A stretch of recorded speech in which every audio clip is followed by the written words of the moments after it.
મહારાજની જય પધારેલા હરિગુરુ સંતની જય બોલીએ સનાતન ધર્મની જય બોલીએ નિર્વાણ પુરુષની જય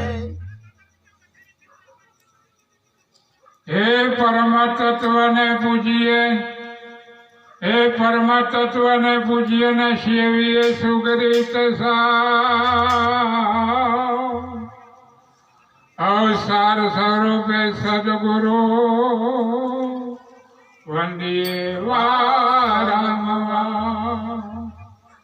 હે સદગુરુ સંત કૃપા કરે હે સદગુરુ સંત કૃપા કરે નો ઉજળ નિર્મળ જ્ઞાન અશુદ્ધ ચેતન તુર્યા વદે રહે નિરંતર ધ્યાન હે વાણી શકે નહીં વરણવી હે વાણી શકે નહીં વરણવી સદગુરુ તણો સ્વરૂપ આ મન બુદ્ધિ પહોંચે નહીં ઉપમા રહી અનુપ શ્યામર રામચંદ્ર કી જય આજે આ પવિત્ર અને પુણ્યશાળી ભૂમિ વાવૈયા મુકામે જે શિવજીભાઈના સહપરિવાર મળી આ સંત સમાગમનો યોગ રાખ્યો અને વકારામ મહારાજની નિર્વાણ તિથિ નિમિત્તે જે આ દર સાલના મહેમાન રાખે છે એમને આપણને યાદ તાજી કરાવી બાપ જય હો એમની યાદ તાજી કરાવી આપણે મોબાઈલમાં બેટરીમાં ચાર્જર ન હોય તો ચાર્જર કરીએ તો એ જેટલી ઘડી એનો નિયમ હોય ત્યાં સુધી ચાલે એમ આપણે આવતી આ તિથિ સુધી વકારામનું નામ ચાર્જિંગ થયું એટલે દરેકના એ આજે નામ ગાજી રહ્યું બાપુ એટલે આ પરિવારના ખૂબ ખૂબ ધન્યવાદ કોટી કોટી વંદન મહાપુરુષે કીધું કે આ પુરુષોને આપણા વેદ પુરાણ શાસ્ત્રો પણ શાક પૂરતા છે કે ધન ધને કુળને વંદો જે કુળમાં હરિદાસા કોટી તીર્થની જનેતા ને પવિત્ર પુત્ર પ્રકાશા વેદ પુરાણ ભાગવંત વંદે ગીતા ગોચર ગાવે ત્રિભુવન તારણ દેવ દેવ નો મહિમા કયો નો જાય આવા પરિવારના બાપ જો નામ એમને લઈ લીધું બાપ નામ લીધું એટલે આપણને પણ લેવરાયું એમને નામ સમજણમાં આવી ગયું સમજણમાં ફીટ થઈ ગયું બીજું બધું પડતું કર્યું અને જે લેવાનું હતું એ લઈ લીધું આ લાવો ન લેવાય એટલે એમને લાવો લીધો પણ આ પરિવારને પણ ધન્યવાદ છે કે એમની યાદીમાં મહેમાન રાખે છે અને તમામે તમામ પધારેલા ભાવિ ભક્તો ભાઈઓ બહેનો સંતો સંત માતાઓ સર્વને મારા જય ગુરુ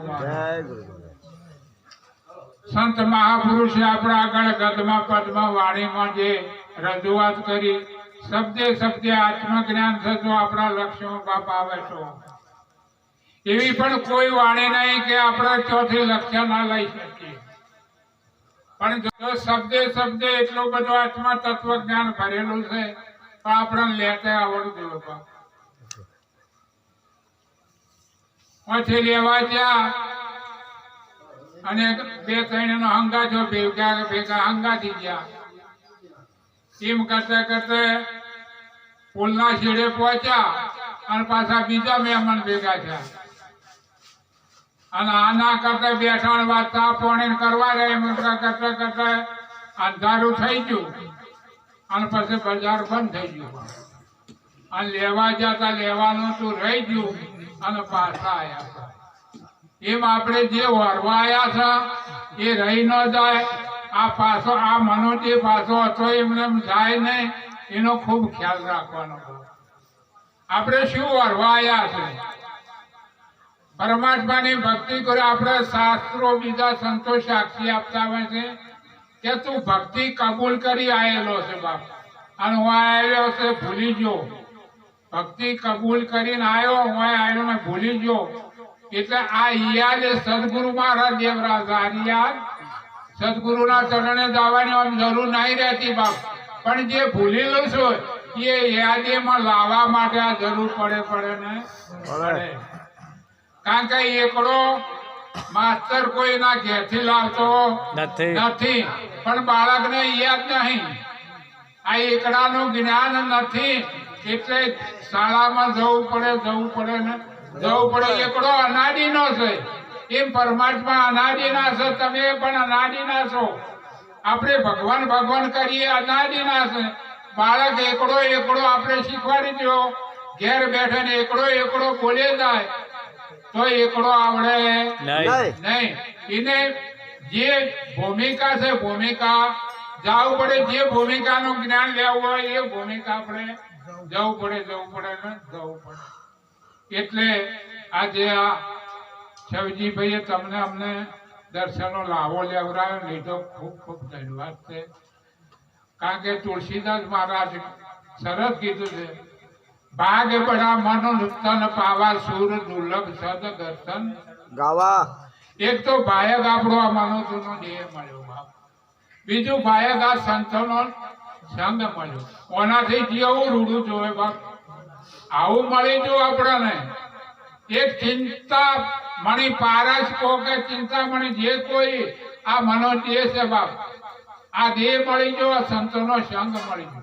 એટલે તુલસીદાસ મહારાજ કીધું, ભાગ બડા મનો તન પાવા સુર દુર્લભ સદન સદગર્શન ગાવા. દેવાના દુર્લભ એવો દેહ તમને મળ્યો બાપ. પરમાનંદે કીધું છે, જગ મેં આયા નર્તન પાવ્યા, ભાગ બડા ભારે, કદર ના ભૂલા મોહ ના ભૂલાના, રેત રતન. એક દિવસ આ રતન રેતમાં રળી જવાનું બાપ. એટલે એ જેવું આપણે જીવન જીવીએ એવી ભૂમિકા આપણી રહેશે બાપ. આપણે એવું જીવન ઉજળું જીવીએ કે આપણું જીવન ઉજળું તો પાછળ ઉજળું ને ઉજળું બાપ. આ પ્રકાશ છે તો પ્રકાશ રહેવાનો, એમ આપણું જીવન ઉજળું બનાવો, આપણું જીવન ધન્ય બનાવો. કેવી રીતે ઉજળવું પડે? એટલે મહાપુરુષોના સાનિધ્યમાં જવું, આપણે નજીકમાં જવું તો આપણું જીવન ધન્ય પડશે. અને મનુષ્યનો લાવો લઈને આપણે જીવવાનું છે. ब्रह्मानंद ने कीधु नजरा से देख प्यारा क्या दिखा रहा है, सब जीव सब जगत में ईश्वर समा रहा है।